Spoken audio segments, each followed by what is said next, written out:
Bien, buenos días nuevamente. Bueno, quiero agradecer primero a la organización por la participación del Cine Internacional, años de retorno en el centenario de regreso de Mariátegui de Europa, a la Casa Museo José Carlos Mariátegui, al Ministerio de Cultura, a los miembros del archivo José Carlos Mariátegui y a todos los aliados que seguramente están tras el telón haciendo el esfuerzo por mantener vigente el pensamiento de nuestra Mauta.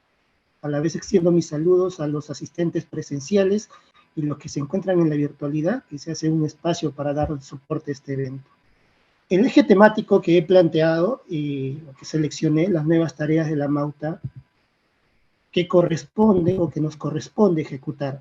Recordemos que José Carlos Mariátegui siempre intentó llevar el pensamiento, la idea a la acción, por lo tanto corresponde la ejecución.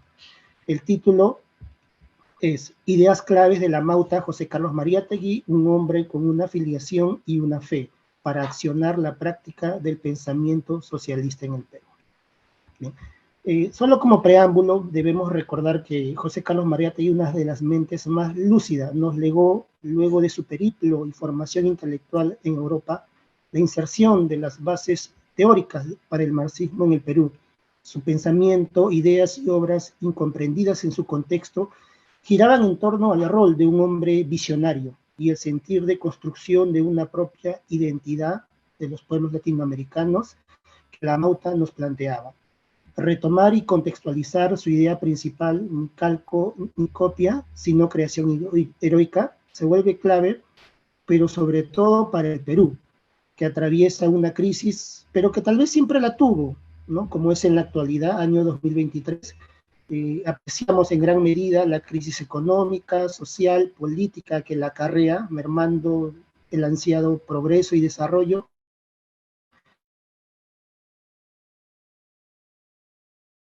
Que no poder comprender que no podemos surgir como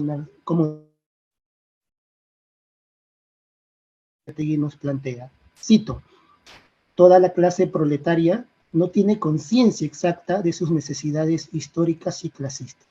Mariátegui, 1924, Historia de la crisis mundial. Esta idea bien podría corresponder al sesgo de un sector de la población. Mariátegui, al ser el primer referente intelectual que planteó las bases teóricas y su correspondencia con la práctica del socialismo indoamericano para América Latina, pero estas bases teóricas del pasado se corresponden o se complementan al tener una mirada futurista sobre cómo se podrían ejecutar a partir de sus planteamientos y tesis. Por tal motivo, planteo la siguiente interrogante. ¿En qué medida es imperante la contextualización de las ideologías y perspectivas de José Carlos Mariátegui en la actualidad, de tal manera que permitan explayar las posibilidades de ejecutar un socialismo propio o peruano y en el Perú? Los argumentos e ideas seleccionadas giran en torno al ensayo titulado Pasadismo y Futurismo, publicado en la revista Mundial, Lima, 24 de noviembre de 1924, y que posteriormente fue adherido a su obra Peruanicemos al Perú. Ambos términos se contrastan sobre todo al tomar en cuenta las implicancias de vincular el primer término, pasadismo, como factor determinante, de forma positiva y negativa, y dependiendo de la intención y perspectiva de los nuevos lectores, y su ejecución o aplicación en el futurismo, para el logro de la ejecución del pensamiento social mariáteguista. Como preámbulo cito, un hombre aburrido, hipocondríaco, gris, tiende no solo a renegar el presente y a desesperar el porvenir, sino también a volverse hacia el pasado. Ningún ánima, aún la más nihilista, se contenta ni se nutre únicamente de negaciones. La nostalgia del pasado es la afirmación de los que repudian el presente. Ser retrospectivo es una de las consecuencias naturales de ser negativo. Podría decirse, pues, que la gente peruana es melancólica porque es pasadista y es pasadista porque es melancólica. Mariátegui, 1924, Peruanicemos al Perú. Por lo mencionado y para dar respuesta al planteamiento, planteo algunos argumentos. En primera instancia, debemos recurrir al pasado socialista, nos debería servir como base de apoyo para consolidar nuestra propia ideología socialista y peruana, y no como fuente de negatividad, como se aprecia en la actualidad. Las ideas o bases teóricas deben ser tomadas como eso, puntos de partida. Debemos internalizar y comprender que el mundo está en constante evolución y cambio. Por lo tanto, tomar una base teórica o al pie de la letra o de forma arbitraria o peor aún negativa, tarde o temprano, terminará en ser idea desterrada.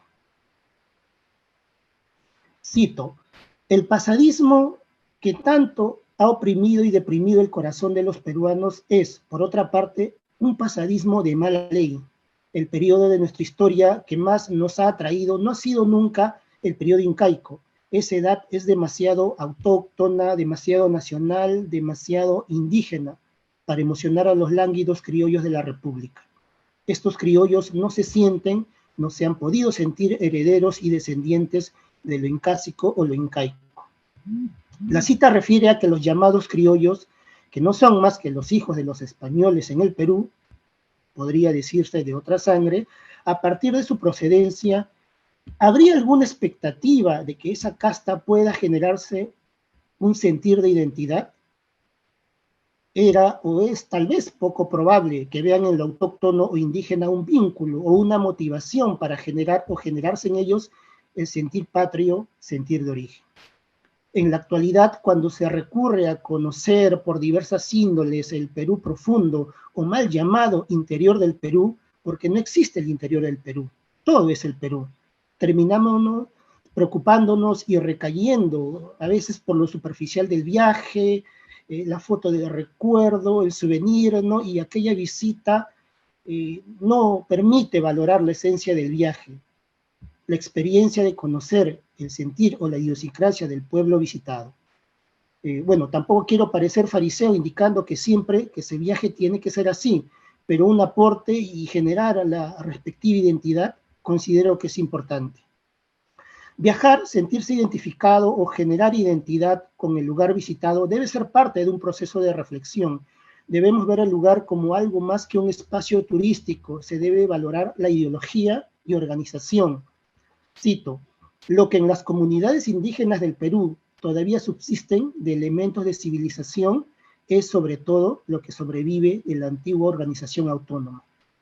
Mariátegui, 1924, Peruanicemos al Perú.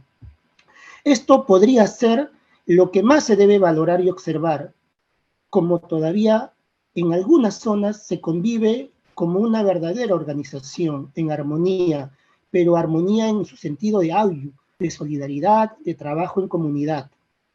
¿Se podría decir lo mismo de las zonas de urbe? ¿En las zonas de urbe se vive en esencia de comunidad o todavía hay cierta resiliencia a una verdadera organización autónoma? Cito, el doctor Mackay en una conferencia se refirió discretamente al pasadismo dominante en nuestra intelectualidad, pero empleó tal vez por cortesía un término inexacto. Nos habló de pasadismo, o no habló de pasadismo, sino de historicismo. El historicismo es otra cosa. Se llama historicismo a una notoria corriente de filosofía de la historia, y si por historicismo se entiende la aptitud para el estudio histórico, aquí no hay ni ha habido historicismo. La capacidad de comprender el pasado es solidaria de la capacidad de sentir el presente y de inquietarse por el porvenir. El hombre moderno no es solo el que más ha avanzado en la reconstrucción de lo que fue, sino también el que más ha avanzado en la previsión de lo que será. Mariátegui, 1924, Peruanicemos al Perú. Un afán y visión menos fatalista nos da una oportunidad de considerar ver el pasado como algo histórico, aunque sea de manera superficial, en vista que no es así. Nos permite tener que ver al pasado como la posibilidad y prever lo que podría ser el futuro con una mirada más visionaria. En otro momento, Mariátegui menciona que pequeñas ciudades italianas guardan como vestigio de 300 o 200 años de historia medieval un conjunto maravilloso de monumentos y de recuerdos. Y es natural, cada una de esas ciudades era un gran foco de arte y cultura. Adorar, divinizar, cantar el virreinato es pues una actitud de mal gusto. Los literatos e intelectuales que, movidos por un aristocratismo y un estetismo ramplones, han ido a abastecerse de materiales y de musas en los caserones y guardarropías de la colonia, donde han cometido una cursilería lamentable. La época rococó fue de una aristocracia auténtica. Francia, sin embargo, no siente ninguna necesidad espiritual de restaurarlo.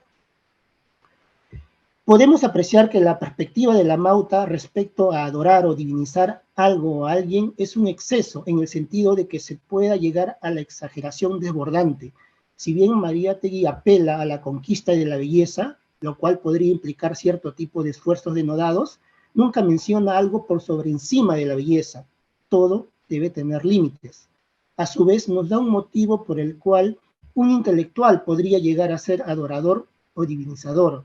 Es simplemente por el interés o afán de ser un simplón o hasta un copista. Adorar lo pasado debe corresponder a una esencia de respeto por la belleza y por los cánones, sobre todo para los intelectuales de diversa índole, literatos, artistas, pintores, de quienes se asume deben autoexigirse el rigor que debe tener todo intelectual. Los intelectuales son generalmente reacios a la disciplina, al programa y al sistema. Su psicología es individualista y su pensamiento es heterodoxo. En ellos, sobre todo, el sentimiento de individualidad es excesivo y desbordante. La individualidad del intelectual se siente casi siempre superior a las reglas comunes. Es frecuente, en fin, en los intelectuales el desdén por la política. La política les parece una actividad de burócratas y de rábulas, olvidan que así es tal vez en los periodos quietos de la historia. Pero no en los periodos revolucionarios, agitados, grávidos, en que se gesta un nuevo estado social y una nueva forma política. En estos periodos la política deja de ser oficio de una rutinaria casta profesional. En estos periodos la política rebasa los niveles vulgares e invade y domina todos los ámbitos en la vida y de la humanidad. Una revolución representa un grande y vasto interés humano. Al triunfo de ese interés superior no se oponen nunca sino los prejuicios y los privilegios amenazados de una minoría egoísta. Ningún espíritu libre, ninguna mentalidad sensible puede ser indiferente a tal conflicto. Actualmente, por ejemplo, no es concebible un hombre de pensamiento para el cual no exista la cuestión social. Abunda la insensibilidad y la sordera de los intelectuales a los problemas de su tiempo. Pero esta insensibilidad y esta sordera no son normales. Mariátegui, 1924, la escena contemporánea. Al respecto, los intelectuales deben internalizar y comprender adecuadamente su rol, al que finalmente ellos se circunscriben al considerarse o ser considerado como tales. Asumir un rol más protagónico y sobre todo destacable en pro de las causas y el desarrollo de la sociedad. Sobre todo en estos tiempos álgidos y revolucionarios, su condición de ermitaño y pensamiento divergente son claves para su labor. En términos coloquiales, deben ganarse el pleito, o en términos formales, deben incursionar en el debate tenaz. Esa será o debería ser su actividad esencial. Cita de cita. El culto romántico del pasado es una morbosidad de la cual necesitamos curarnos. Oscar Wilde, con esa modernidad mirable que late en su pensamiento y en sus libros, decía: el pasado es lo que los hombres no habrían debido ser. El presente es lo que no deberían ser. Un pueblo fuerte, una gran generación robusta, no son nunca plañideramente nostálgicos, no son nunca retrospectivos. Sienten plenamente, fecundamente, las emociones de la época. Quien se entrega en estos idealismos provincianos, escribe Oswald Spengler, el hombre de mayor perspectiva histórica de nuestro tiempo, y busque para la vida estilos de tiempos pretéritos, que renuncia a comprender la historia, a vivir la historia, a crear la historia. Mariátegui, 1924, peruanicemos al Perú. Entonces, podemos ver que Mariátegui plantea que hay que curarnos del pasado. Uno nunca debe ser como antes. Si el pasado nos ha orillado a estar como hemos estado o como estamos en la actualidad, es muy probable que lo compartido por Oscar Wilde y rescatado por José Carlos Mariátegui sea una forma de librarnos de todo lo que no hicimos. Los pueblos que realmente se fortalecen son los que planean el presente y se proyectan al futuro. Por otro lado, una de las actitudes de la juventud, de la poesía, del arte y del pensamiento peruano que conviene alentar es la actitud un poco iconoclasta que gradualmente van adquiriendo. No se puede afirmar hechos e ideas nuevas si no se rompe definitivamente con los hechos e ideas viejas, mientras algún cordón umbilical nos una a las generaciones. Mariátegui, 1924, Peruanicemos al Perú, pasadismo y futurismo. Romper, desligarse con ideas vetustas podría ser lo determinante de una acción para el logro de objetivos. En un contexto actual y cambiante, es aquí que la juventud debe ser punto de partida para innovar y generar el cambio. Aquí viene un interrogante. ¿Cómo se logra eso? Es imperante que las escuelas y las universidades sean centros de formación, no solo de academicismo obsoleto, sino centros de desarrollo de pensamiento crítico, que generen nuevos ideales y encaminen un nuevo proceso de cambio a partir de los nuevos contextos. Por otro lado, es necesario que esas medidas e innovaciones se den respetando las normas y leyes y de ser necesario alterarlas, pero por un bien y cuando las amerite. Las normas y leyes siempre tienen o deberían tener sus excepciones y es bueno saber cómo interpretarlas. Se puede ser un rebelde con causa. Cito, la organización de la juventud nos dará una fuerza más activa para nuestras luchas. Mariátegui, 1930, extracto del manifiesto de la CGTP a la clase trabajadora del país. La juventud, más allá del vigor propio de la edad, tiene el vigor de las ideas. Sus motivaciones y sus luchas siempre han causado un mayor revuelo. El Amauta apela a ese vigor innovador que es propio de la fuerza juvenil. Finalmente cito, el pasado y sus pobres residuos son, en nuestro caso, un patrimonio demasiado exiguo. El pasado, sobre todo, dispersa, aísla, separa, diferencia demasiado los elementos de la nacionalidad tan mal combinados, tan mal concertados todavía. El pasado nos enemista, al porvenir le toca darnos unidad. Mariátegui, 1924, Peruanicemos al Perú. Por lo tanto, el pasado para unir requiere de diversos elementos. El pasado en esencia desune porque está formado de indiferencia y rechazo. La actualidad nos permite ver este resultado. Sin embargo, todavía tenemos fe en el porvenir que al ser incierto o desconocido al menos nos brinda esa esperanza. Pero esta esperanza debe ser construida en base a nuestra fe y nuestros ideales. Recordemos que el Amauta fue un hombre con una filiación y una fe.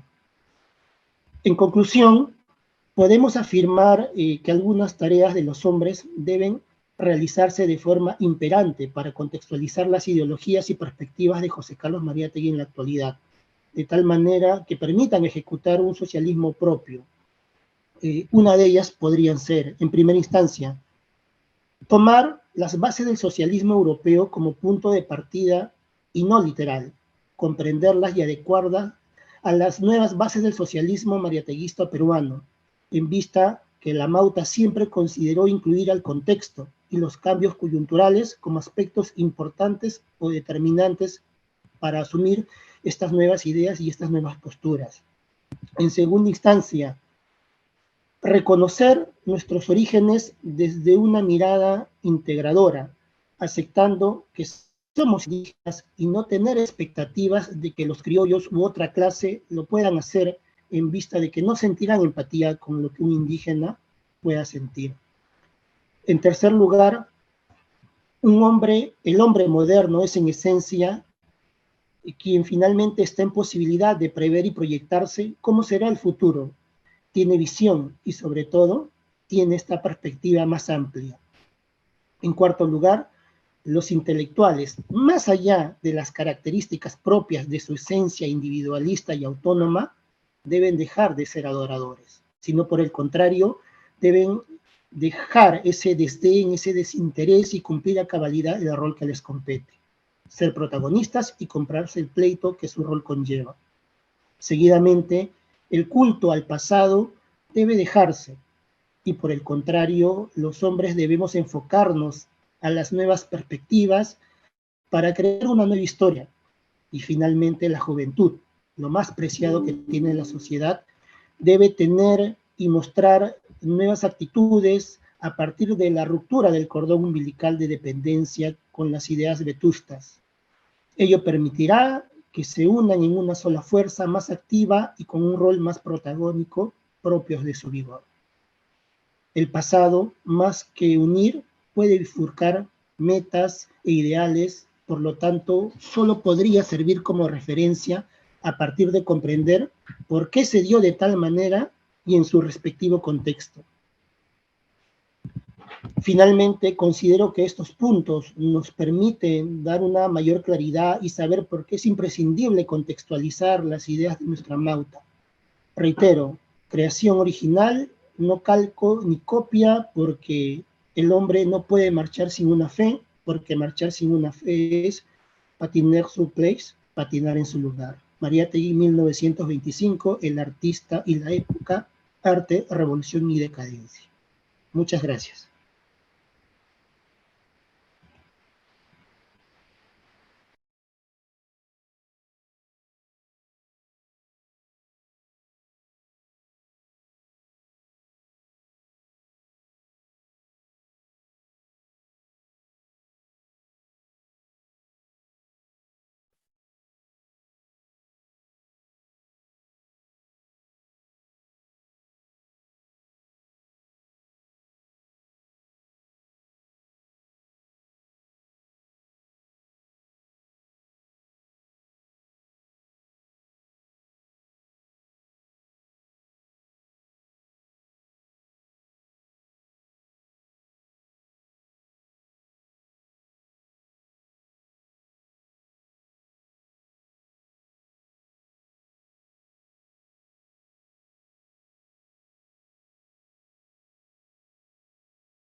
Eh,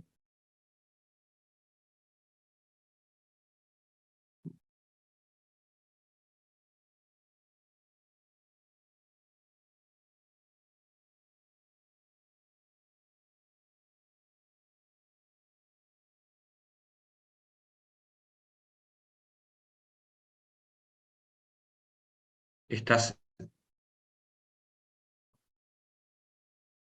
está silenciado el audio del museo. No escuchamos nosotros aquí. A ver, Ahora sí. ahora te escuchamos, David. Te Vale. escuchamos. ¿Me escuchas? Ahora sí, Ya, ahora sí escucho. fabuloso. David Cardoso, Santiago, desde Montevideo, Uruguay, doctor en filosofía por la Universidad Complutense de Madrid. El tema de David Cardoso es un tema muy importante. El tema es un papa laico para el Perú, Mariátegui, la definición marxista del intelectual. Fuertes aplausos.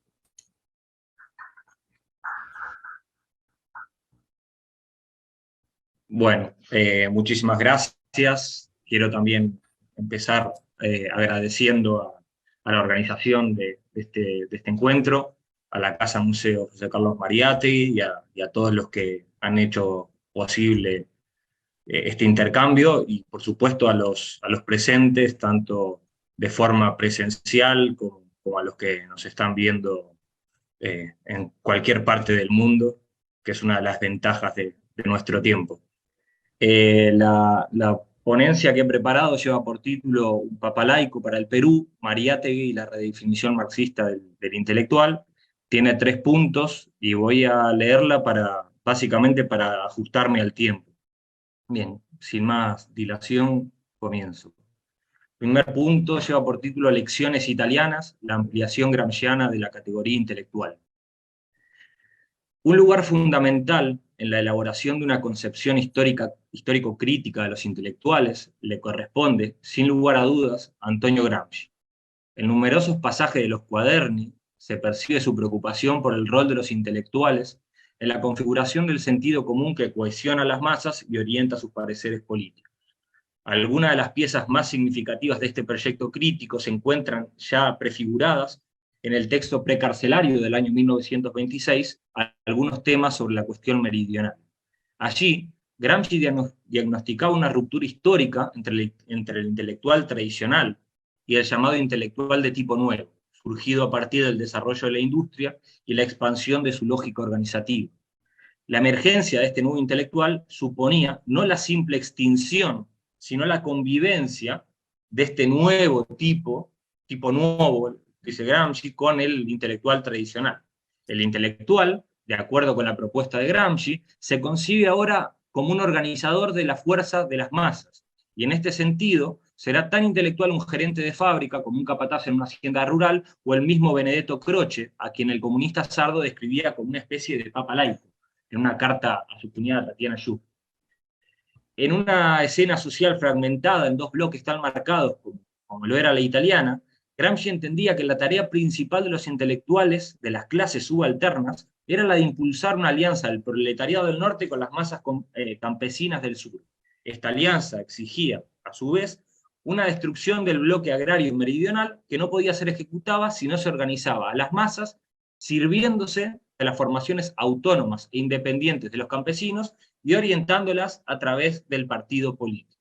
Solo así, mediante el tejido de una tupida red organizativa capaz de nuclear a los trabajadores de los distintos sectores de la economía y la cultura nacional, podría el proletariado construir su propio estrato de intelectuales. Si me permiten la elipsis, bastante gruesa, en este ambiente intelectual italiano hay que situar la transformación de Juan Kronecker en José Carlos Mariátegui. Si bien es cierto que el pensador peruano no tuvo un acceso directo a la obra de Gramsci, más allá de la asistencia documentada al Congreso de Livorno de 1921, donde coincidió precisamente con Gramsci, y al hecho de que sabemos que tuvo acceso a algunos artículos del Ordine Nuovo, la realidad es que a pesar de ello, a pesar de este no contacto, lo cierto es que el ambiente cultural italiano de la primera mitad de la década del 20, y más específicamente las recepciones y debates en el seno del marxismo italiano, transformarían definitivamente el pensamiento de Mariátegui.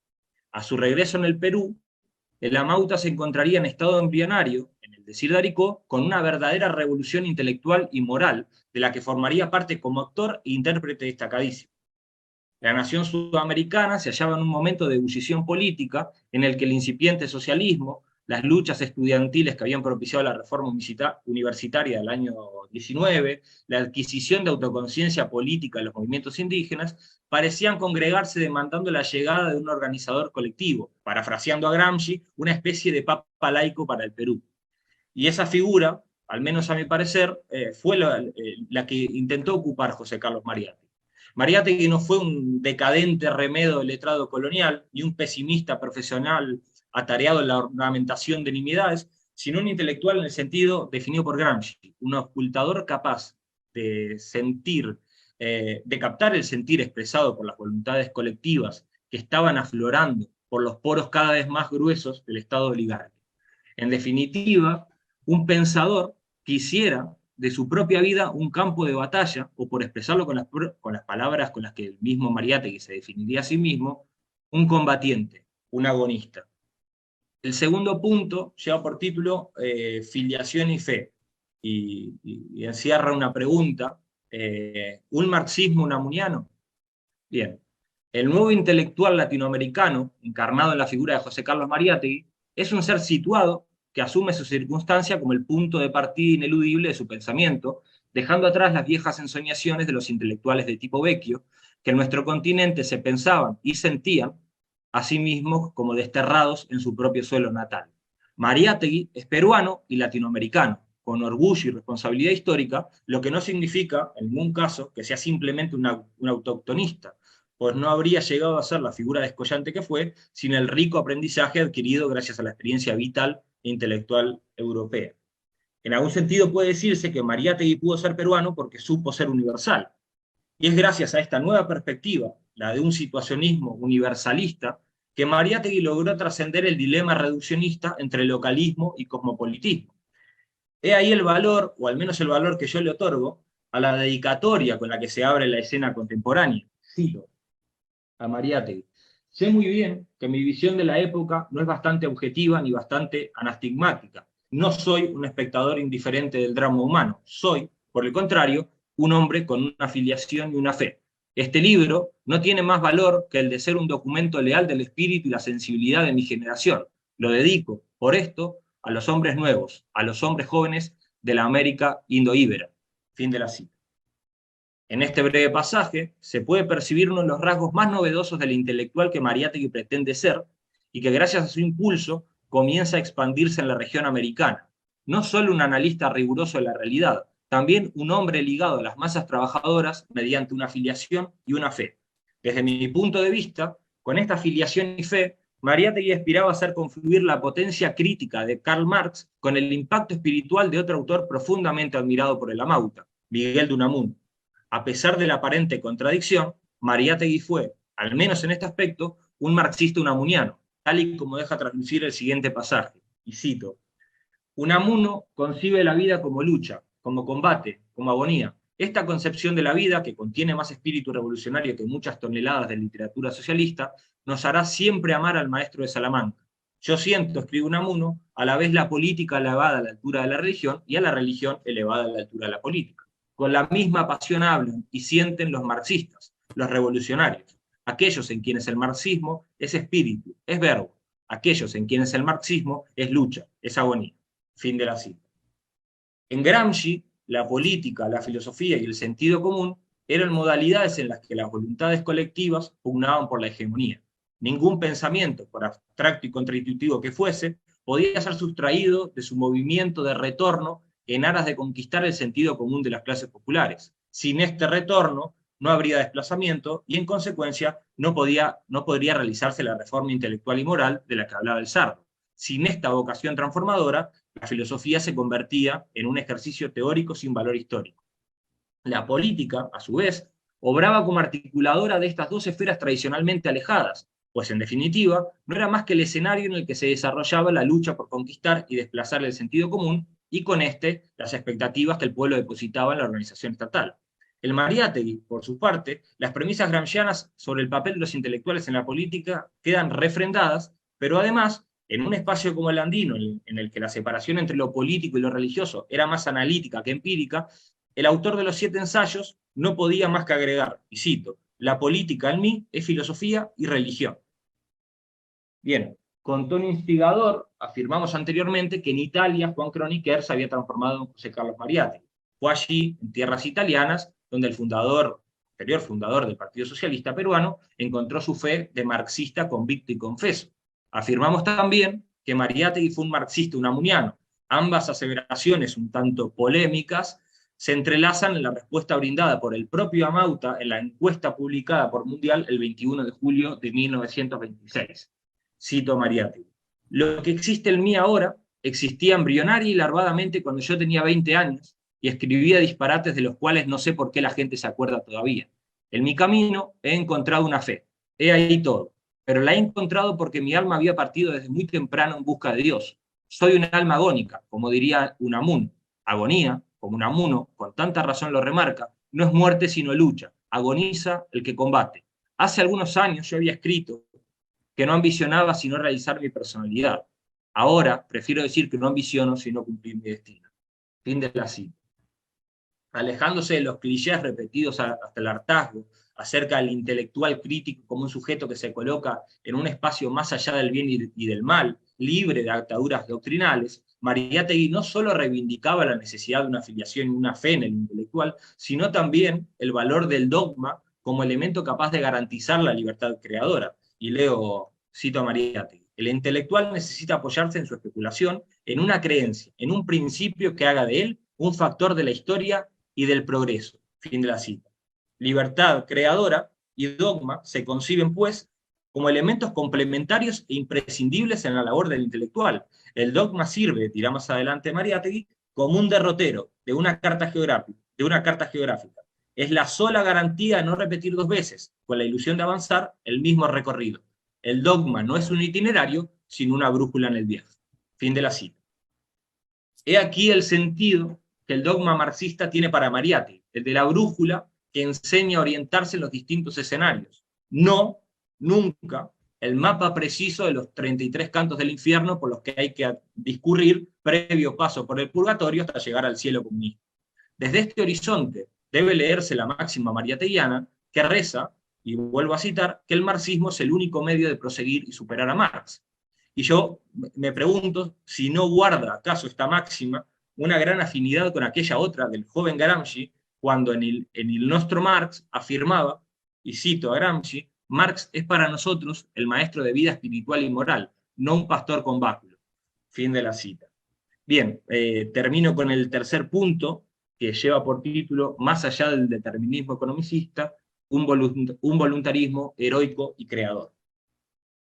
El agonismo intelectual de Mariátegui exigía orientar la mirada no hacia aquella humanidad abstracta, sino, por decirlo con Unamuno, y lo cito, al hombre de carne y hueso, el que nace, sufre y muere, sobre todo muere, el que come y bebe y juega y duerme y piensa y quiere, el hombre que se ve y a quien se oye, el hermano, el verdadero hermano.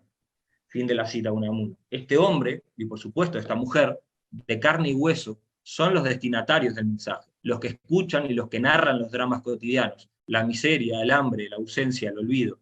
Y el mensaje es el marxismo como crítica a los fundamentos económicos de la sociedad capitalista. Mariátegui entendía que el socialismo nacía de esta crítica, pero que además, y lo cito, la continúa, la confirma, la corrige, en la lucha por transformar el orden social de capitalista en colectivista. La crítica marxista se presentaba ante sus ojos como la herramienta imprescindible para luchar por el socialismo, y por tanto, dirá Mariátegui también, vana sería toda tentativa de catalogarla como una simple teoría científica, mientras sobre en la historia como evangelio y método de un movimiento de masas. Fin de la cita.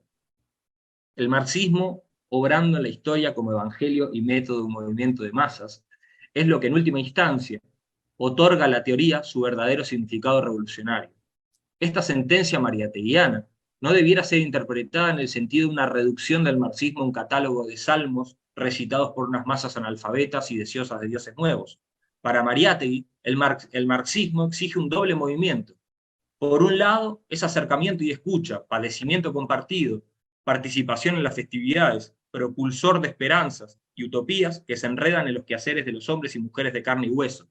En este primer sentido, el marxismo es una forma de acompañamiento del folclore popular, pero al mismo tiempo, el marxismo, como evangelio, y recuerdo que aquello que decía Engels, ¿no? que el capital se lo conocían en el continente europeo como la Biblia de la clase obrera, ¿no? Bueno, retomo. El marxismo como evangelio, decía, y como método de un movimiento, no solo acompaña, sino que además desplaza la voluntad colectiva, o al menos lo intenta, al intentar dotarlas de formas organizativas y orientarla en sus fines. En este segundo sentido, el marxismo es también una pedagogía. Pues bien, la pregunta que surge a partir de esta caracterización es: ¿a qué corriente o concepción del marxismo se oponen los postulados de Mariátegui? Y aquí la respuesta es indiscutible: al determinismo economicista. Como Lenin defendiera enérgicamente en El quehacer, solo existe una región propia de la política, en primer lugar, si puede recortarse un ámbito que no es un mero reflejo de lo económico, y en segundo lugar, si las luchas no se limitan a la estrategia trade unionista, al corporativismo gremial o sindical, sino que se expanden con la vocación de alcanzar al resto de los sectores que componen a la clase trabajadora. En un artículo titulado El determinismo marxista, Mariátegui se serviría de este Lenin para abonar su propia lucha contra el determinismo. Cito: a Lenin se le atribuye una frase que enaltece Unamuno en su La agonía del cristianismo, la que pronunciara una vez contradiciendo a alguien que le observaba que su esfuerzo iba contra la realidad, tanto peor para la realidad. Fin de la cita.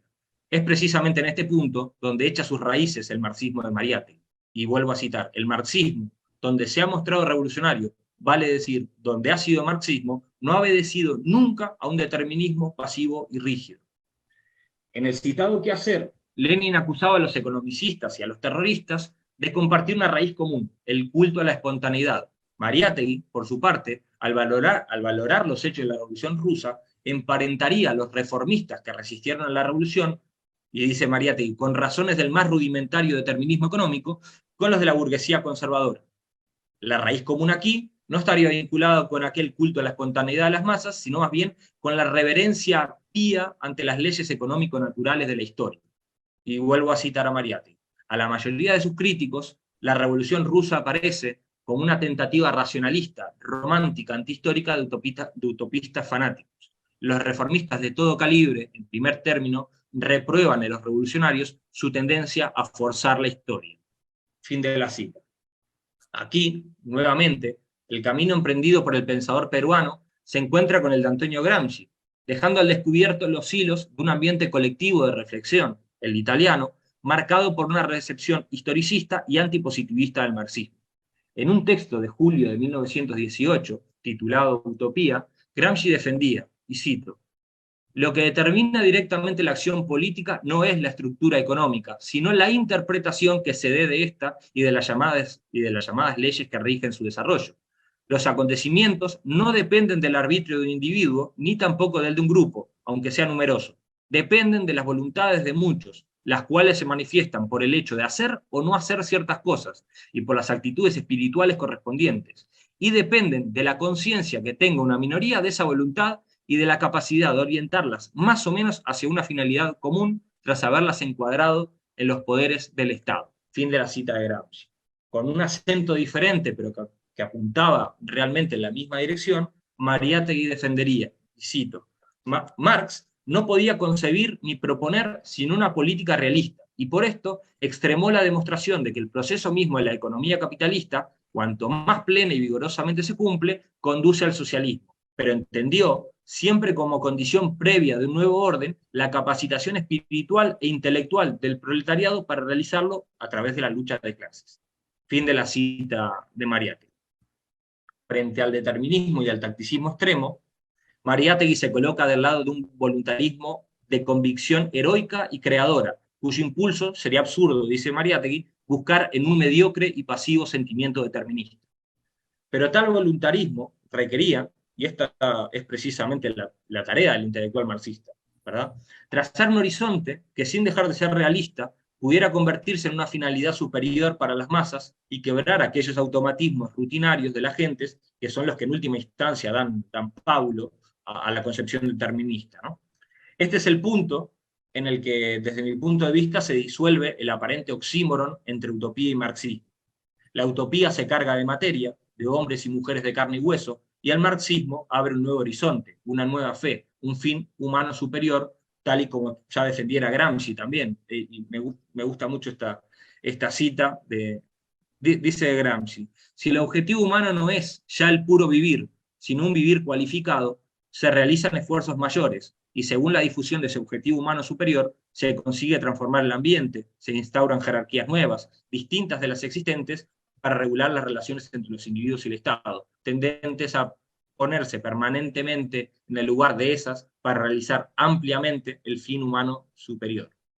El lugar de la política del Mariátegui hay que buscarlo en el hueco abismal que se abre entre las leyes económicas del modo de producción capitalista, por un lado, y ese sentir común del habitar cotidiano, sostenido en la voluntad de sustraerse a las dinámicas expropiantes del capital. Ese hueco, análogo al estrecho sendero que el minero abre con su pica, es la toma de conciencia de la misión histórica del proletariado, en un sentido amplio, su disciplinamiento y su organización. No hay derrumbe el Mariátegui. El capitalismo no caerá por el peso de su propio goce, porque su ser es la levedad, la flexibilidad, la adaptación, en definitiva, la subsunción de lo vivo a la dinámica necrosante de la valorización del valor. Es por esto por la que la premisa político-intelectual, afirma Mariátegui, y cito, no es menos indispensable que la premisa económica, pues no basta la decadencia o agotamiento del capitalismo. El socialismo no puede ser la consecuencia automática de una bancarrota, tiene que ser el resultado de un tenaz y esforzado trabajo de ascensión. Fin de la cita. Voy terminando. Si el socialismo no es la consecuencia automática de una bancarrota, sino el resultado de una laboriosa y profunda reconstrucción, lo que naturalmente tampoco puede existir en el pensamiento del autor de defensa del marxismo, es una teleología unilineal que vertebre la historia y unas transiciones unívocamente delimitadas entre las distintas etapas o momentos históricos. En uno de los pasajes tal vez más explícitos de su obra, a Mariátegui se lo cuestionaba en una encuesta por lo siguiente. La pregunta era, ¿cumplida históricamente la etapa económica liberal, no adviene fatalmente el socialismo? Y Mariátegui respondía, el advenimiento político del socialismo no presupone el cumplimiento perfecto y exacto de la etapa económica liberal, según un itinerario universal. Es muy posible que el destino del socialismo en el Perú sea en parte el de realizar, según el ritmo histórico a que se acompase, ciertas tareas teóricamente capitalistas. Fin de la cita.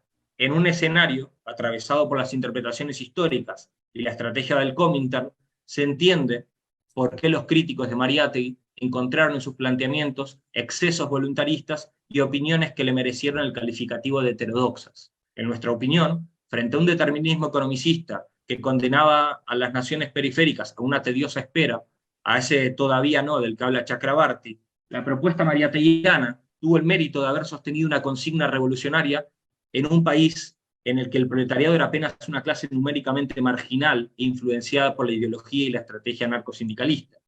En este complejo contexto, la heterodoxia no fue más que el antídoto que encontró Mariátegui para restaurar la idea de una teoría que pudiera al fin servir eficazmente como un arma revolucionaria.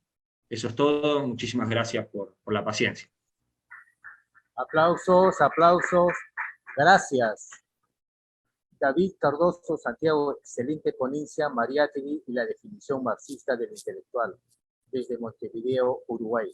Nuevamente, fuertes aplausos para David Cardoso Santiago. Muchísimas gracias, David. Gracias. Continuamos con el programa. Seguidamente tenemos la participación de Hernán Ubiña, desde Buenos Aires, Argentina, profesor de la Facultad de Ciencias Sociales e investigador del Instituto de Estudios América Latina y el Caribe de la Universidad de Buenos Aires. Cedo lugar a Hernán Ubiña. Aplausos, por favor. Buenos días a todos, a todas, a todes. Agradecer en primer lugar al Museo José Carlos Mariátegui, al archivo José Carlos Mariátegui, a quienes han organizado este simposio, celebrar la oportunidad de estar aquí, más allá de la distancia, compartiendo con colegas de diferentes territorios y latitudes, y también que pueda realizarse allí mismo, ¿no? En la casa emblemática de La Mauta, que podamos estar al margen de las distancias encontrándonos y trayendo al presente su herencia, su legado, su vitalidad.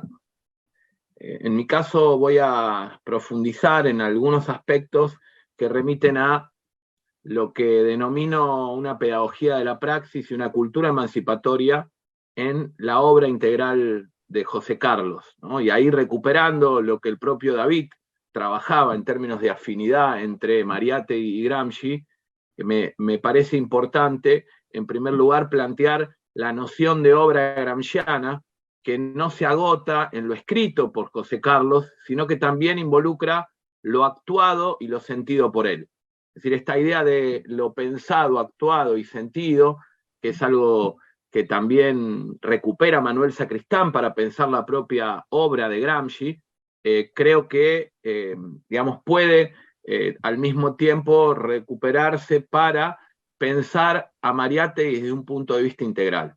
Es decir, integral no solo involucrando también un periodo que en algún momento fue considerado la Edad de Piedra, y que a veces por momentos incluye a su propio tránsito por Europa, más allá de ese cambio de nombre, ¿no? Ese cambio de piel, que también es una ruptura, si se quiere, epistemológica, política y filosófica, como mencionaba David, pero que es fundamental, así como muchas veces resulta imprescindible pensar en el periodo previo al encierro de Gramsci para poder comprender con cabalidad las categorías y conceptos fundamentales de su obra carcelaria. De manera análoga, concebir a Mariátegui desde una perspectiva integral supone atender a los diferentes momentos de su itinerario vital, pero a la vez incluir dentro de su obra sus iniciativas políticas, culturales, editorialistas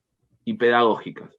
Desde ese punto de vista, asumimos a Mariátegui como un educador popular, como un pedagogo de la praxis, como un animador cultural y como un intelectual orgánico en el sentido gramsciano.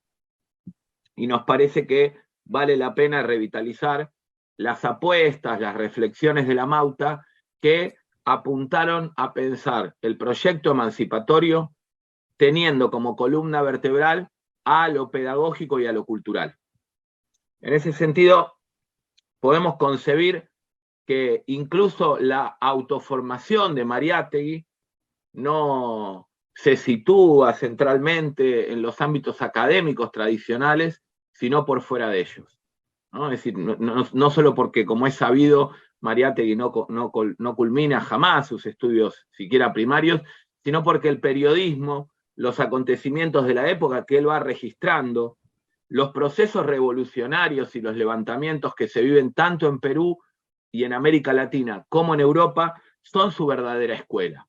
Entonces, como primer punto, la escuela a cielo abierto, que supone la estancia del propio Mariátegui en Europa, es decir, ese mirador estratégico de revueltas, de procesos profundamente convulsionados, pero también de apuestas donde se plantea la necesidad de una nueva cultura, en el caso de Rusia, una cultura proletaria, en el caso de buena parte de Europa, una cultura de carácter socialista, comunista, libertaria, en fin, de diferentes tradiciones que también dialogan con vanguardias artísticas, con reflexiones y corrientes filosóficas, algunas de las cuales también plantearon tanto Martín como David, ¿no? En sus exposiciones. Y por una cuestión de tiempo, simplemente voy a ir planteando algunas hipótesis y núcleos centrales de esta obra integral de Mariátegui, en donde lo cultural y lo educativo son un eje fundamental de su apuesta emancipatoria. En primer lugar, tener en cuenta que incluso en Europa Mariátegui forma parte de un grupo de estudios del propio Partido Socialista Italiano, coordinado por la fracción que luego va a dar origen al Partido Comunista de Italia, pero que ni bien arriba a Perú, luego de esa estancia tan prolongada de 3 años y medio en Europa y sobre todo 2 años y 7 meses en la propia Italia, a las pocas semanas se suma a el proyecto de las universidades populares Manuel González Prada, ¿no? Y esta es una experiencia que lo va a marcar a fuego al propio Mariátegui, no solo porque hay un material fundamental que es Historia de la Crisis Mundial, que podemos pensar en términos de la educación popular como una sistematización de una experiencia pedagógica y formativa que lo tiene a Mariátegui como dinamizador, como educador popular. Él mismo denomina a sus conferencias un conversatorio y una cátedra de educación popular. Es muy bella la presentación que está incluida, ¿no? en sus primeras clases, encuentros, en esta apuesta de autoformación colectiva que son las Universidades Populares González Prada, que se fundan en enero de 1921, en una coyuntura donde la Mauta está en Europa, pero que, digamos, inmediatamente van a ser asumidos como espacios de autoformación por el movimiento obrero incipiente en Perú.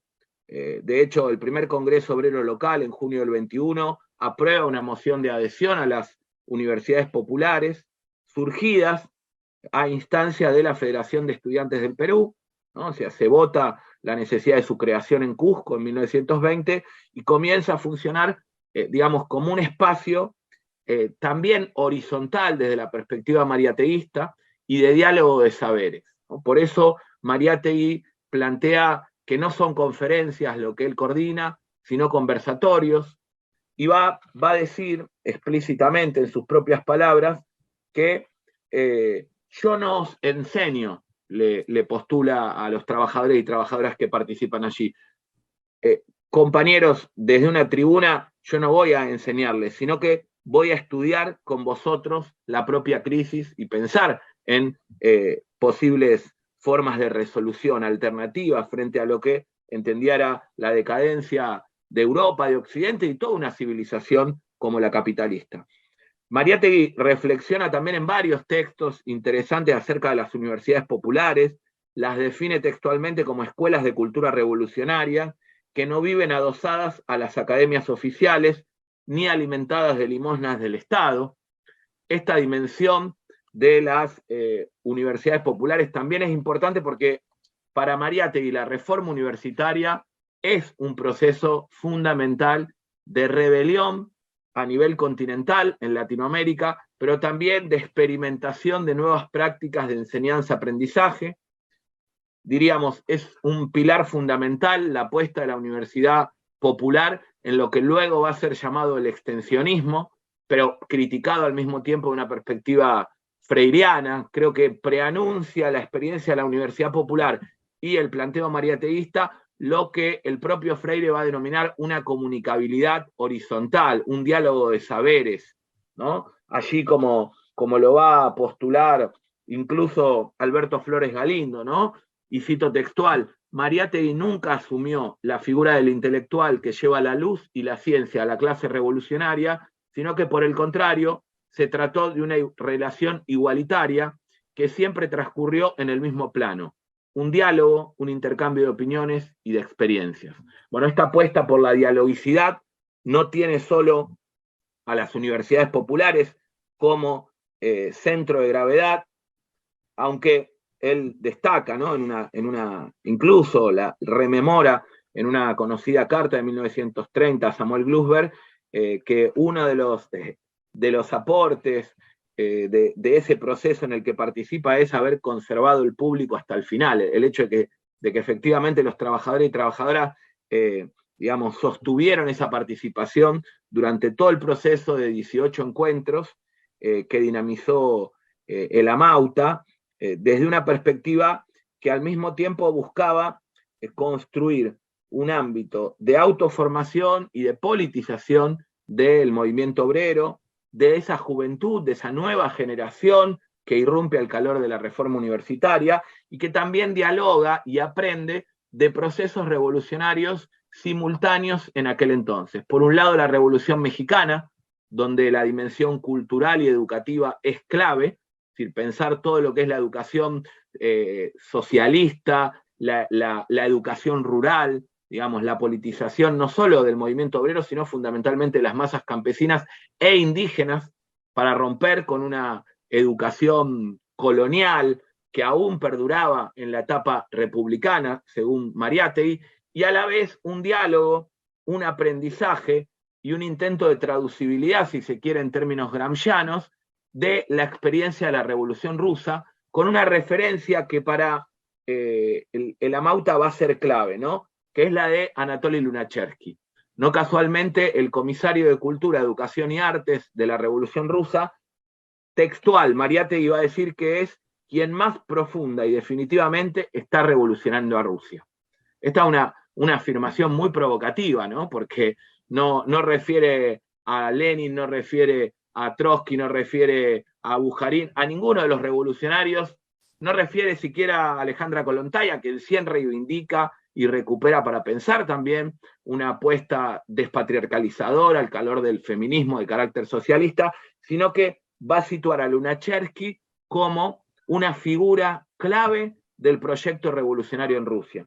¿Por qué? Porque está trastocando, está dando una pelea en torno a las costumbres, los valores, las condiciones subjetivas que son fundamentales para un proyecto emancipatorio, ¿no? En ese sentido, decimos también que Mariátegui impulsa numerosas iniciativas que remiten a la dimensión cultural y a la dimensión educativa. Por una cuestión de tiempo yo simplemente las voy a mencionar, ¿no? Una de ellas es, sin duda, la apuesta de lo que se ha denominado un editorialismo programático, es decir, la experiencia de fundar no solo revistas como Amauta, periódicos o publicaciones como Labor, sino al mismo tiempo una empresa editorial como Minerva, es decir, un proyecto y una apuesta editorial para dar difusión, para poder publicar e irradiar ideas en papel, pero también en diferentes procesos de dialogicidad y de construcción de una cultura descolonizada. Estoy pensando también, y lo menciono porque a veces se pierde de vista, en las propias tertulias, allí, ¿no? En la casa de José Carlos, que oficiaban de ámbitos educativos, formativos, de diálogo de saberes, porque allí asistían dirigentes del movimiento obrero, referentas del feminismo, estudiantes, líderes de la lucha de la reforma, en fin, artistas, por supuesto, ¿no? De todo tenor, y allí se tejía, se enhebraba también, es decir, era un ámbito privilegiado de la construcción de la propia revista Amauta, ¿no? De su contenido, pero al mismo tiempo de su edificación en términos colectivos. Voy cerrando y simplemente planteando algunos ejes de varios de los textos que se han compilado bajo el nombre de temas de educación. Un primer problema de la obra mariateguista es esta parcelación, esta dinámica un tanto disciplinaria, que excluye, por ejemplo, del libro Temas de Educación, artículos como Lunacharsky, que en rigor forman parte de una perspectiva, de una apuesta de carácter contracultural, contrahegemónico, educativo y pedagógico, u otros temas o artículos que al mismo tiempo hay que resituar dentro de esta apuesta. Pienso, por ejemplo, la importancia que tiene la literatura y la educación en los 7 ensayos. Los 2 ensayos más extensos de los 7 ensayos de interpretación de la realidad peruana son el referido a la literatura peruana y el proceso de la instrucción pública, es decir, la lectura e interpretación de la instrucción, dicho en otros términos, traducido al contexto actual, la educación, el proceso formativo en Perú, ¿no? Entonces, diría, para ir cerrando, Mariátegui propone una educación descolonizadora, una educación participativa y dialógica, que contempla y valora otros saberes y otras formas de conocer, que a su vez denuncia el carácter de clase, racista y colonial del sistema educativo peruano, que plantea que no hay libertad de enseñanza en un sentido estricto, que explicita el carácter político de la propia educación y que postula la necesidad de discutir la educación sin desligarla de las condiciones socioeconómicas y productivas del país, ¿no? Discutir la educación es discutir la economía del país, va a decir el Amauta, no ensimismarse en la cuestión educativa. Mariátegui no es un pedagogicista, sino que es un crítico de la educación y al mismo tiempo un educador y un pedagogo de la praxis que va a postular también la necesidad de concebir a los maestros y maestras, a los docentes, a las y los profesores como trabajadores y trabajadoras, ¿no? Ese involucramiento, esa inclusión de este sector dentro de la clase trabajadora también es fundamental. En particular está pensando en los maestros y maestras de primaria, por su vínculo estrecho, no solo por su origen de clase popular, por lo general, sino también por su vínculo estrecho con los propios sectores populares, con la formación de sectores populares, y ahí hay una apuesta estratégica de una intelectualidad orgánica. Y diría, Mariátegui también es un crítico del academicismo libresco, analiza las condiciones de trabajo de las y los maestros, como decía antes, y postula como horizonte una escuela unitaria, en diálogo con la experiencia rusa, pero también en diálogo con otras experiencias, como la de la propia Italia. Si pensamos que Mariátegui vive el Bienio Rojo, donde, por ejemplo, el Orden Nuevo crea una escuela nocturna para la autoformación del movimiento obrero e impulsa iniciativas de autoeducación en una perspectiva autogestiva. Así que cerraría planteando algo fundamental, y es que para Mariátegui el socialismo, desde una perspectiva descolonizadora, antiburocrática, internacionalista, al mismo tiempo tiene que apelar a una dimensión utópica, a una dimensión imaginativa, a pensar el mito también como un proceso formativo. Es decir, cómo el mito cataliza, digamos, cómo el mito forma un sujeto de carácter revolucionario, y cómo el mito también puede pensarse como, al igual que la imaginación, desde una óptica que alude a la dimensión cultural y subjetiva, a un impulso vital que se moviliza a partir de imágenes y de sentimientos, de una memoria histórica y de una conciencia colectiva que cataliza energías revolucionarias. Así que desde ese lugar, reivindicar a la Amauta como un pedagogo, como un educador popular y como un animador cultural nos parece clave en este tiempo de crisis, donde también la búsqueda de alternativas civilizatorias tiene que apostar a una educación liberadora. Muchas gracias. Aplausos, aplausos, por favor. Muchas gracias desde Buenos Aires, Argentina. Gracias, Hernán Ubiña, de la Universidad de Buenos Aires. Gracias. Nuevamente, fuertes aplausos. Bien, buena ponencia, muy buena ponencia. Gracias. Bueno, continuando con el programa, tenemos en forma presencial, tengo a mi lado a Bentofaín Pérez Orona, de México. Estudia el doctorado en Filosofía y Letras del Departamento de Filosofía, Universidad Autónoma de Barcelona, España, grado candidato de doctor en Filosofía Política. Maestría de Filosofía y Letras, Departamento de Filosofía, Universidad Nacional Autónoma de México. Especialidad, División de Estudios y Posgrado, Departamento de Economía, Universidad Nacional Autónoma de México. Grado especialista en Historia del Pensamiento Económico. Tiene una licenciatura en la Facultad de Filosofía y Letras del Departamento de Historia de la Universidad Nacional Autónoma de México. Grado licenciado en Historia. Tiene varios premios y reconocimientos desde el año 2017. El tema que va a abordar a Bentofaín Pérez Oroña, que está a mi lado, Mariátegui, el marxismo y un acercamiento al imperialismo. Fuertes aplausos.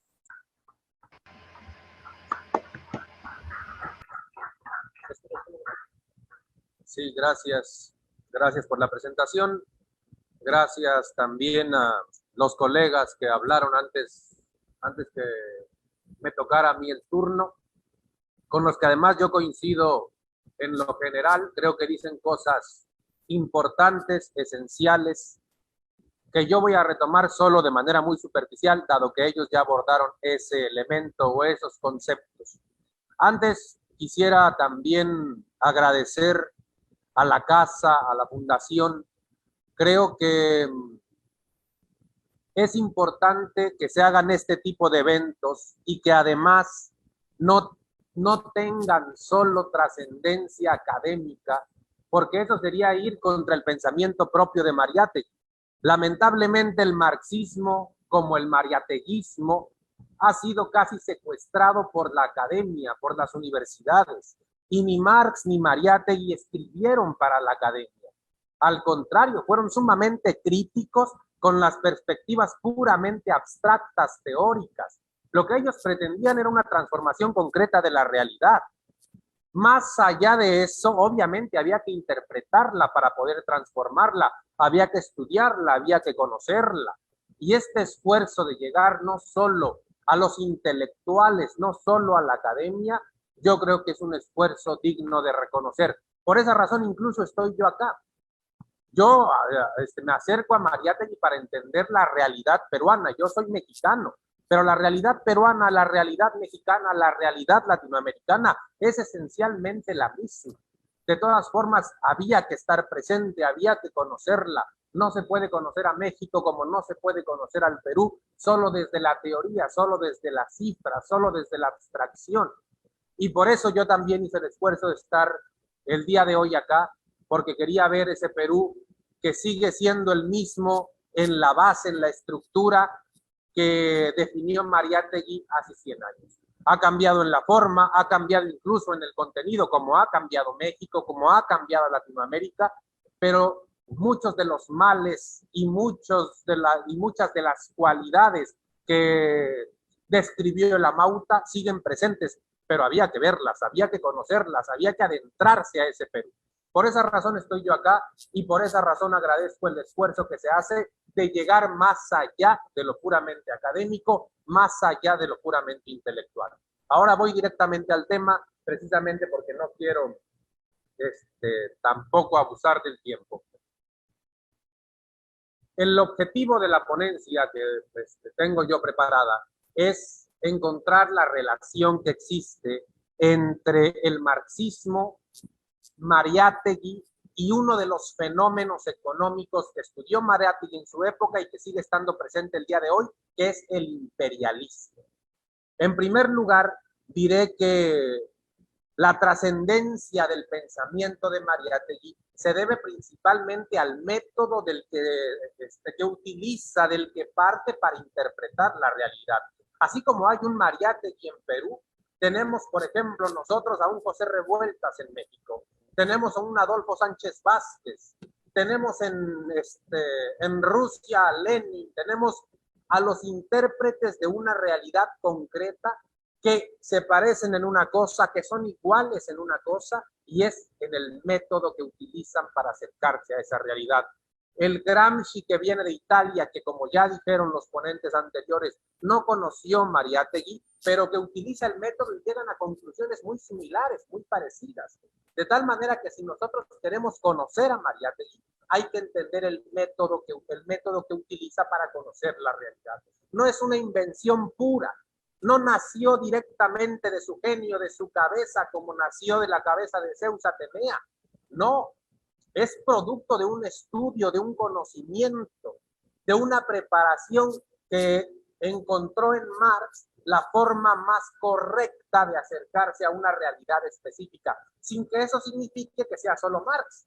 Como ya dijeron algunos de los que han hablado hoy y el día de ayer y el día de antier, están en él muchos elementos que lo enriquecen, como son Sorel, como es Unamuno, como es Benedetto Croce, que le permiten acercarse de manera más específica, de manera más acertada a la realidad que está investigando Mariátegui.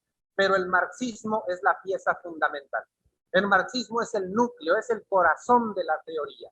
Y gracias a eso, las conclusiones a las que llega Mariátegui son conclusiones muy acertadas. Son conclusiones que le permiten ver más allá de lo que se alcanzaba a ver en su época.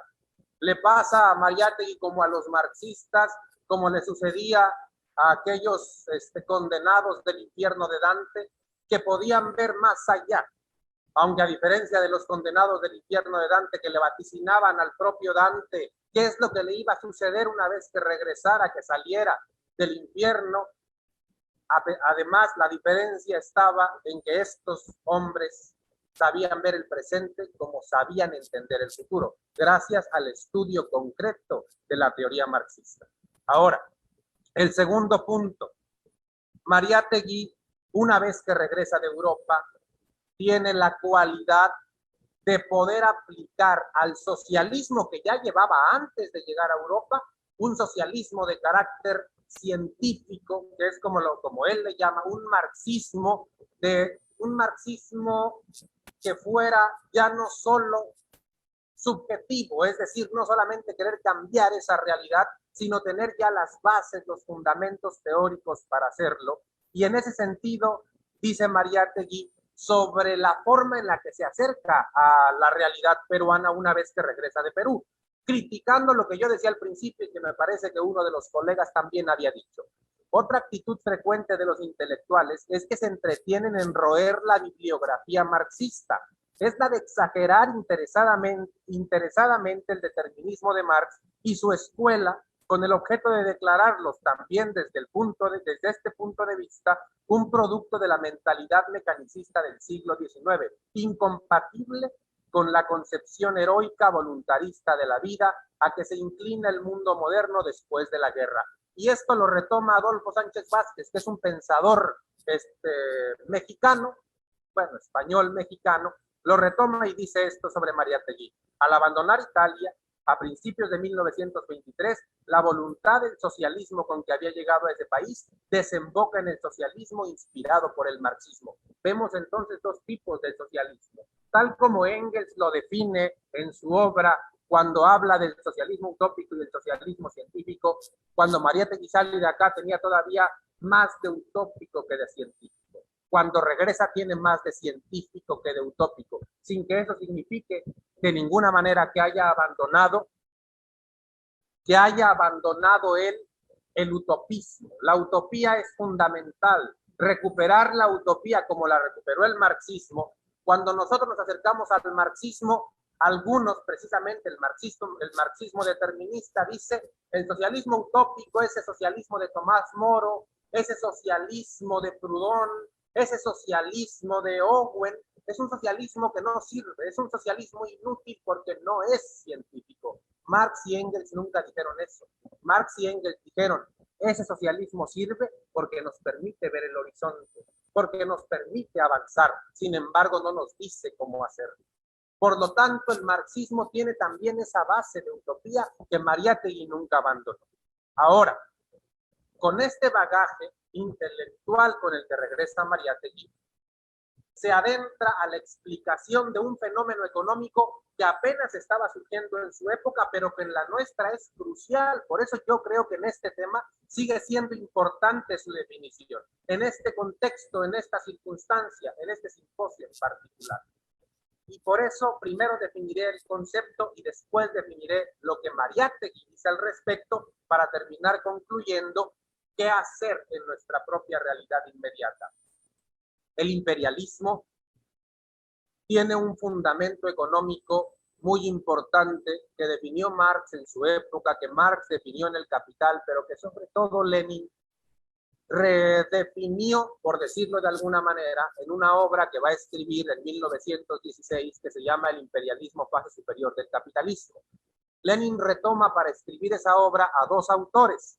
El primero va a ser Heifelding, que pertenece a la socialdemocracia, un tipo de marxismo relativamente poco ortodoxo, que llega a conclusiones fallidas, como en el caso de Kautsky, cuando escribe también sobre el imperialismo.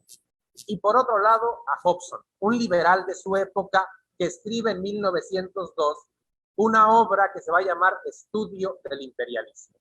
Lenin recupera a estos dos autores en concreto, pero se basa en la teoría de Marx para definir este fenómeno económico. ¿Qué es el imperialismo como fenómeno económico? Muy sencillo. El imperialismo como fenómeno económico es la contradicción propia del capitalismo. Es la contradicción final del capitalismo. El capitalismo, cuando surge, la era del capital, como le llamó Hobsbawm, cuando habla de la revolución industrial, del desarrollo de la máquina, del impulso de la ciencia, era un capitalismo propiamente industrial. Es decir, llega la máquina, sustituye a la manufactura y gracias a este desarrollo propio de la industria se moderniza la forma de vida, sobre todo de la burguesía, claro está, porque precisamente la crítica de Marx va hacia cómo la clase trabajadora termina siendo delegada, termina siendo la víctima de este proceso, a pesar de que este proceso, dice Marx, es un proceso civilizatorio en el sentido científico de la palabra. Aquí hago una aclaración. Mariátegui no conoció las obras de Marx últimas, donde se acerca ya al fenómeno del colonialismo. Mariátegui no leyó los documentos de Marx sobre Irlanda. Mariátegui no leyó los documentos de Marx sobre Rusia, y a pesar de eso llega a conclusiones muy parecidas, que voy a retomar al final. En este caso en concreto digo, Marx desarrolla, interpreta el capitalismo, no es el único, pero es el que lo conoce más a fondo. Marx no se dedicó a plantear teorías sobre el futuro de la sociedad. El comunismo, como lo han repetido para desacreditarlo, no habla sobre qué va a pasar en la sociedad de mañana, como lo hacía Tomás Moro cuando escribe su obra de Utopía y dice, mira, en Utopos la sociedad va a ser así, como lo hacía Proudhon cuando escribe su obra, como lo hacía Saint-Simon prediciendo lo que va a pasar. Marx no se encargó de decir cómo va a ser la sociedad futura. Marx se encargó de decir cómo era el capital. De hecho, quien quiera conocer el capitalismo, para desentrañarlo, nosotros lo conocemos para combatirlo, pero quien lo quiera conocer para desentrañarlo, tiene que recurrir a Marx. Por eso su obra sigue siendo tan vigente hoy en día. Y Marx define al capital industrial, a la era del capital, como dice, que define Hobsbawm, que va, según Hobsbawm, de 1847, un año antes de las revoluciones en Europa, de las revoluciones que terminaron por demostrar que el proletariado no estaba todavía capacitado para una transformación radical, y termina precisamente con la Primera Guerra Mundial, con lo que empieza, según el propio historiador británico, el corto siglo XX, que ya le corresponde a la era del imperio, que es el concepto que estamos utilizando, del imperialismo. La era del imperio comienza en 1914 y es una época que todavía no ha terminado. Yo defino a esta nueva época como la era del caos, por decirlo de alguna manera, porque puede ser la era de la barbarie, la era de la crisis, pero crisis siempre ha habido, siempre estamos en crisis desde que el capital se ha constituido como el sistema hegemónico. Ahora, el imperialismo significa, a diferencia de la era industrial, el dominio del capital financiero. El desarrollo de la industria llega a tal grado que ya no se puede, ya no se construir o ya no se puede sostener este sistema que predicaba Adam Smith y David Ricardo, precisamente porque ya no hay libre competencia. El imperialismo tiene como corazón y fundamento el control del monopolio. El monopolio es el que constituye o es el dueño de la producción a nivel mundial. ¿Qué es el monopolio? La concentración de distintas ramas de la producción en una sola mano.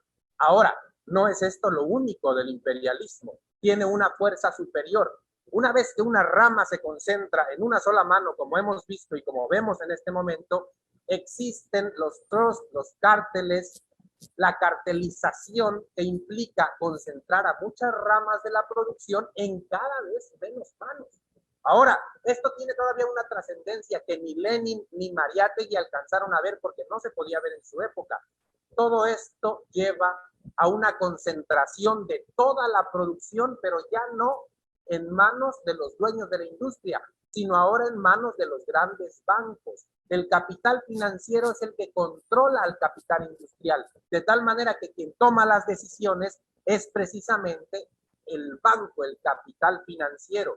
Y esto tiene consecuencias catastróficas precisamente porque ahora la riqueza se acumula cada vez en menos manos. Ahora la riqueza, ahora en el mundo, el 1% tiene la misma riqueza que el 99%, que la mitad, bueno, que la mitad de la población. Y al acumularse la riqueza cada vez en menos manos, se acumula la pobreza cada vez en más manos. Es una relación dialéctica. Esta fase del imperialismo, que es la que estudia Mariátegui a través de Lenin fundamentalmente, es la que comienza precisamente en 1914 y que alcanza a ver el pensador peruano. ¿Y qué dice Mariátegui ya sobre esta fase? Mariátegui dice, bueno, el imperialismo, dado que necesita mercados para meter sus mercancías porque está produciendo a niveles que ya no puede controlar, por lo tanto requiere también de guerras para poder abrir estos mercados. Es una tesis que Lenin ya había desarrollado. Y la conflagración de 1914, la Primera Guerra Mundial, es precisamente una consecuencia del imperialismo, que es lo que Lenin acusaba cuando decía en Rusia, no defendamos la política de Kerensky, nosotros tenemos que defender la política de los trabajadores. Mariátegui coincide con Lenin. Mariátegui no ve la Segunda Guerra Mundial, es consecuencia también del imperialismo. Es decir, todos los mercados están cerrados, están saturados de mercancías, hay que abrir mercados a fuerza de violencia. Y no solamente eso, la guerra implica destrucción. La guerra implica destrucción, por lo tanto, el imperialismo, para poder seguir invirtiendo, como vemos con todas las guerras a partir ya de la última mitad del siglo XXI, empieza también a reconstruir con todo este excedente de capital que se va acumulando.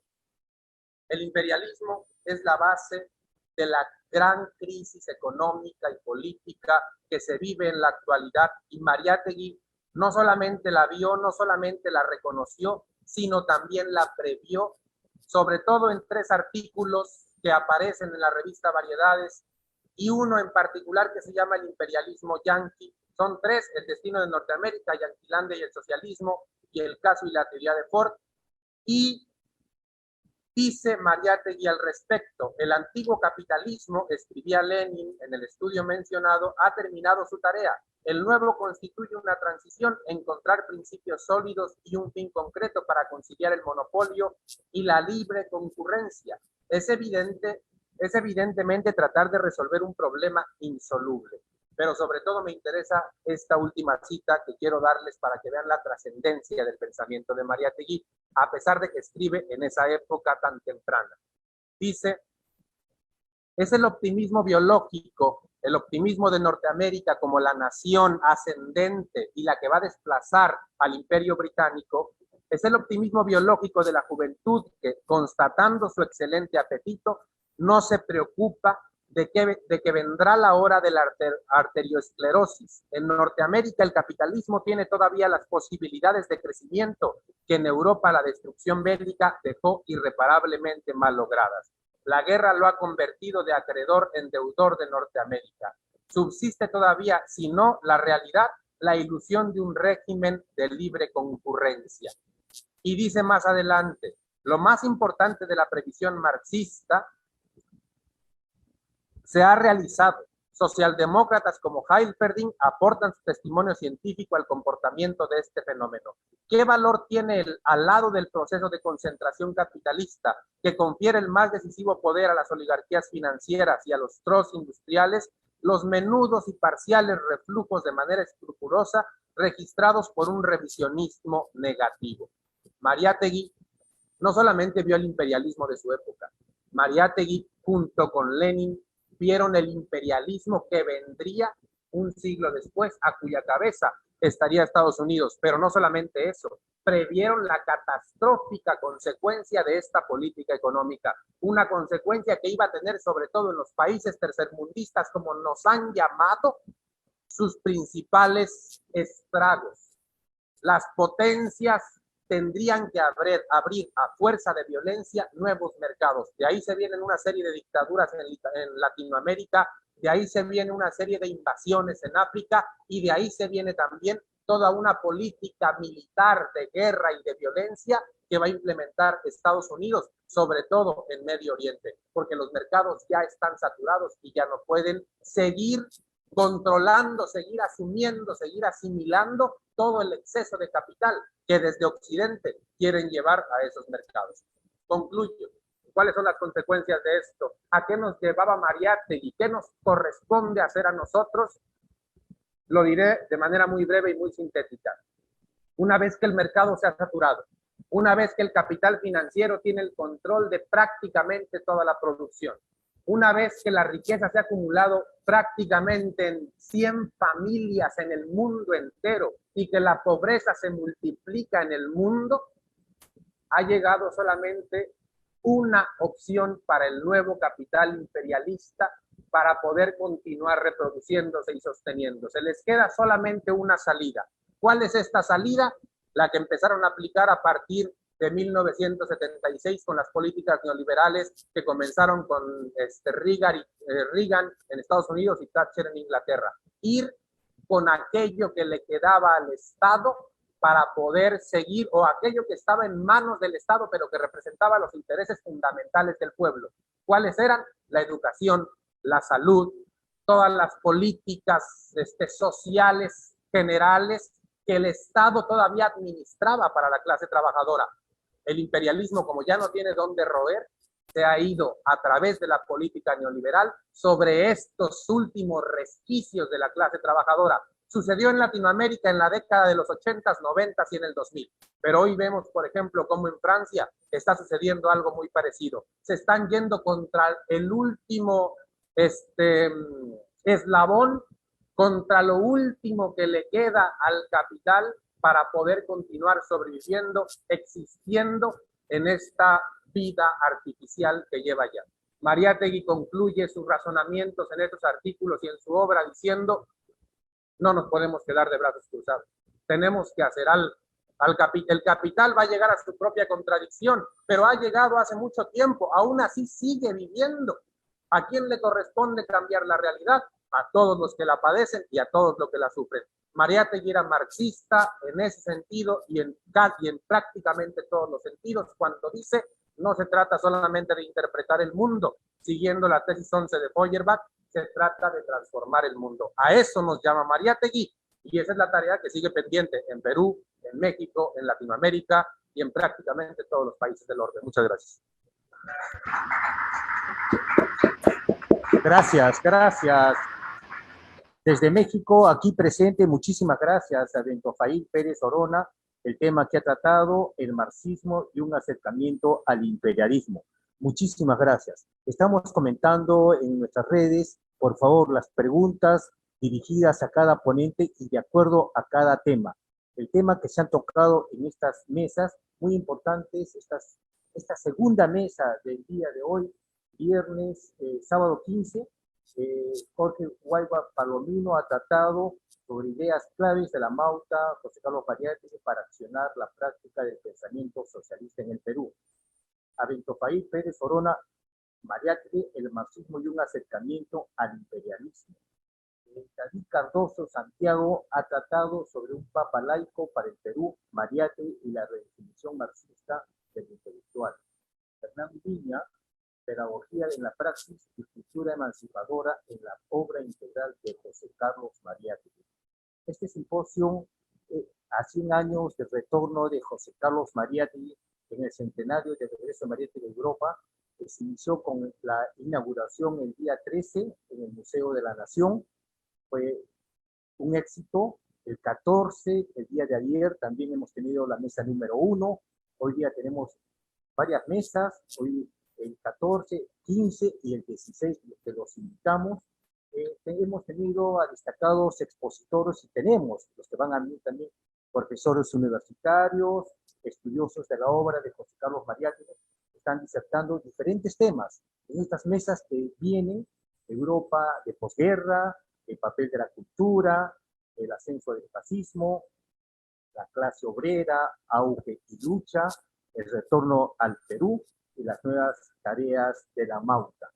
Muchísimas gracias. Si sobre el tema, una o dos preguntas de a los presentes, pero que sea por favor al tema, porque ya viene otra mesa.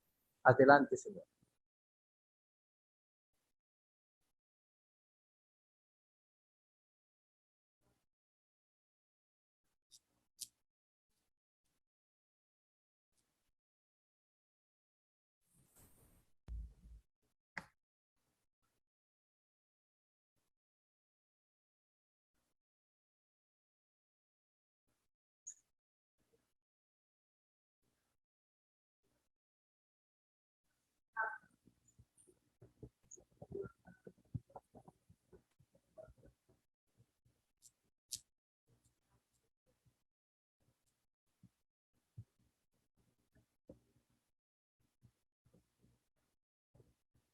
Sí, claro. Yo nada más lo retomo en el sentido de que Estados Unidos no se constituye propiamente como nación imperialista precisamente hasta el cambio del patrón oro por el dólar, ¿no? Estamos claros en eso. Y al mismo tiempo se da cuenta, porque en ese momento la Unión Soviética había implementado una serie de planteamientos políticos y económicos que habían eximido a la Unión Soviética de la crisis. ¿Qué hace Estados Unidos? Combatir a través precisamente del keynesianismo, del estado de bienestar, esas políticas que habían elevado el nivel de vida de la clase trabajadora en la Unión Soviética y en muchos otros países. Pero ¿qué sucedió con ese New Deal? ¿Qué sucedió con ese estado de bienestar? ¿Qué sucedió con esos milagros que se dieron en varios países? En Perú se dio el milagro también. En México se dio el milagro mexicano cuando se elevó el nivel de vida de las clases trabajadoras. Dejó de ser necesario precisamente cuando cae la Unión Soviética. Ya no había un enemigo contra el que combatir. Por lo tanto, la política, además, una vez que ya no servía o que ya habían saturado todos los mercados a nivel mundial, la política fue: tenemos que implementar nosotros una táctica diferente que nos permita seguir sobreviviendo. Y ahí es donde entra el neoliberalismo. El neoliberalismo se va por privatizar todo lo que antes era público. Y ese era el último resquicio que le queda a Estados Unidos. Realmente el imperio norteamericano no ha sido tan largo, ha sido catastrófico por las invasiones, por el control, por la destrucción, pero el imperio norteamericano más o menos tiene congruencia con el planteamiento de Hobsbawm, es decir, va casi después de la Segunda Guerra Mundial hasta los años en los que estamos ahorita, en los que ya ni Estados Unidos se puede sostener. Realmente la vida en Estados Unidos ya dejó de ser el sueño americano y para muchos se está convirtiendo en una pesadilla dentro de la propia capital del imperio. Solo para complementar algo con lo que yo estoy completamente de acuerdo. ¿Alguna otra pregunta? No.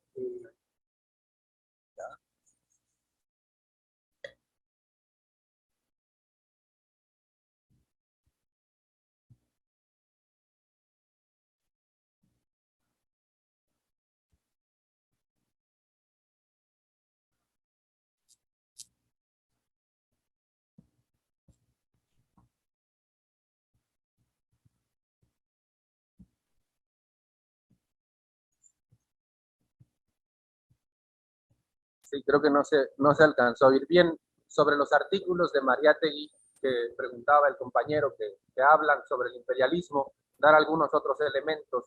Son varios los artículos que aparecen en su obra Defensa del Marxismo, que es una obra ya donde se recopilan varios artículos que hablan precisamente sobre el método y sobre los temas que trabaja Marx de manera más directa y que Mariátegui recupera, por ejemplo, para explicar la teoría del valor, que era todavía importante, fundamental, defenderla y sostenerla a pesar de lo evidente.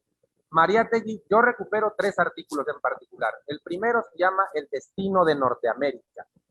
El segundo se llama Yanquilandia y el socialismo. Y el tercero se llama El caso y la teoría de Ford. Obviamente el Fordismo entonces todavía era de un impacto importante por la producción a gran escala que significaba. Incluso muchos de ustedes habrán leído la obra de Huxley, de Un Mundo Feliz, que se refiere al impacto que iba a tener el Fordismo en el futuro. Mariátegui también ve al Fordismo como una pieza importante, fundamental. El mismo Gramsci estudia el Fordismo. Pero el Fordismo queda rebasado precisamente cuando el capital industrial empieza a ceder contra el monopolio. Ford, ¿quién se acuerda de Ford ahorita, además de los carros? Ford escribió una obra muy mala, dicho sea de paso, o sea, bueno, mala en el sentido de que está mal redactada, pero Mariátegui todavía ve en ese momento trascendente, obviamente porque lo era, el impacto de la política fordista del capital, ¿no? Ahora, citaré 2 cosas que dice Mariátegui en estos artículos que ya no pude citar hace rato por cuestión de tiempo. Dice Mariátegui en uno de esos artículos, precisamente cuando habla de la crisis a la que está llegando el capital, una crisis inevitable. Dice, lo más importante de la previsión marxista, creo que lo terminé diciendo al final, se ha realizado con socialdemócratas como Heilferding, que aportan su testimonio científico al comportamiento de este fenómeno. ¿Qué valor tiene al lado del proceso de concentración capitalista que confiere el más decisivo poder a las oligarquías financieras y a los trusts industriales, los menudos y parciales reflujos de manera escrupulosa, registrados por un revisionismo negativo? ¿Qué es lo que está diciendo Mariátegui aquí? El capitalismo está llegando o ha llegado a su contradicción final, donde la libre competencia ya no puede seguir coexistiendo con el libre mercado, porque ya ha fracasado, porque ya no existe esa política que defendían Smith y Ricardo. Sin embargo, no hemos visto todavía las consecuencias finales. Y eso lo adelanta Mariátegui. El capitalismo ya llegó a su contradicción esencial, pero formalmente sigue existiendo y puede existir aún estando muerto. El capitalismo es una especie de zombie que se arrastra como un muerto sin vida. Eso no lo dice Mariátegui, se lo digo yo, faltaba más, ¿no? Pero así hay que considerarlo. Finalmente, ¿puede seguir viviendo cuántos años un zombie? No lo sabemos. Y todavía nosotros seguimos existiendo, lo vemos pasar, nos asusta, nos sorprende, nos conmueve, pero sigue sin sin aparecer una política diferente que se enfrente ya de manera práctica, concreta, a esta nueva realidad, ¿no? Y bueno, habrá que leer, yo les recomiendo esa obra casi completa de Defensa del Marxismo, donde aborda todos estos temas, María. El tiempo es nuestro peor enemigo. Quisiéramos agradecer a Jorge Guayba Palomino por su excelente ponencia, también a Fentofaí Pérez Orona, igual de la mesa de hoy día, a David Cardoso Santiago y Hernán Ubiña. Fuertes aplausos para esa mesa. Muchísimas gracias. Gracias.